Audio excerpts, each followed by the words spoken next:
সাতক্ষীরা শ্যামনগর উপজেলার বংশীপুর এলাকায় দীর্ঘদিন ধরে চিহ্নিত মাদক সম্রাট হিসেবে পরিচিত ইশরাফিল গাজী ওরফে হারা গাজী আবারও পুলিশের হাতে ধরা পড়েছেন। সকালেই শ্যামনগর থানা পুলিশের একটি দল অভিযান চালিয়ে তাকে এবং তার পুত্র শাহিনকে আটক করে। পুলিশ জানিয়েছে তাদের নামে একাধিক মামলা রয়েছে, যার কয়েকটিতে গ্রেপ্তারি পরোয়ানা জারি ছিল। এ কারণে গোপন সংবাদের ভিত্তিতে অভিযান চালিয়ে দ্রুত তাদের আটক করা হয়। বিস্তারিত থাকছে সাহেব রেজার প্রতিবেদনে। শ্যামনগরের বংশীপুর এলাকায় বহুদিন ধরে মাদক কারবারের সঙ্গে সংশ্লিষ্ট থাকার অভিযোগে ইশরাফিল গাজী ওরফে হারা গাজীর নাম স্থানীয়দের কাছে পরিচিত হয়ে উঠেছিল বলে জানায় পুলিশ। তার বিরুদ্ধে একাধিক মাদক সংশ্লিষ্ট মামলা রয়েছে এবং এসব মামলার কয়েকটিতে আদালত গ্রেপ্তারি পরোয়ানা জারি করেছিল বলে থানা সূত্রে জানা গেছে। পুলিশ জানিয়েছে দীর্ঘদিন ধরে তাকে নজরদারিতে রাখা হচ্ছিল এবং ২৬ নভেম্বর সকালে গোপন সংবাদের ভিত্তিতে অভিযান পরিচালনা করে তাকে আটক করা হয়।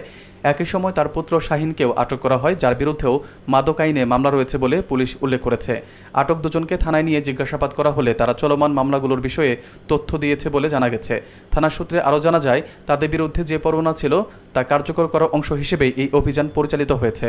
স্থানীয়দের অভিযোগ ছিল ইশরাফিল গাজী ও তার পুত্র বহুদিন ধরে এলাকায় মাদক ব্যবসা নিয়ন্ত্রণ করে আসছিল এবং বিভিন্ন সময় আইনশৃঙ্খলা বাহিনীর নজর এড়াতে লুকিয়ে থাকত। পুলিশ জানায়, প্রয়োজনীয় কাগজপত্র প্রস্তুত শেষে তাদের আদালতে পাঠানোর প্রক্রিয়া চলছে এবং পরবর্তী আইনানুগ ব্যবস্থা গ্রহণ করা হবে।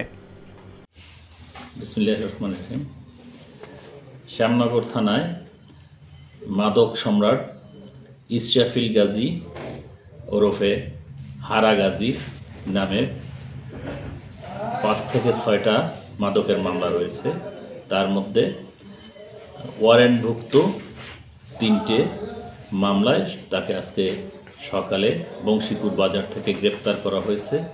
অপরদিকে ইশরাফিল গাজীর ছেলে শাহিন গাজী, তার নামেও একাধিক মাদকের মামলা রয়েছে এবং তার নামে 2টি গ্রেপ্তারি পরোয়ানা থানায় মুলতবি ছিল। তাকে আজকে বংশীপুর থেকে গ্রেপ্তার করা হয়েছে। অদ্যই তাদেরকে বিজ্ঞ আদালতে সোপর্দ করার ব্যবস্থা করা হয়েছে। ধন্যবাদ।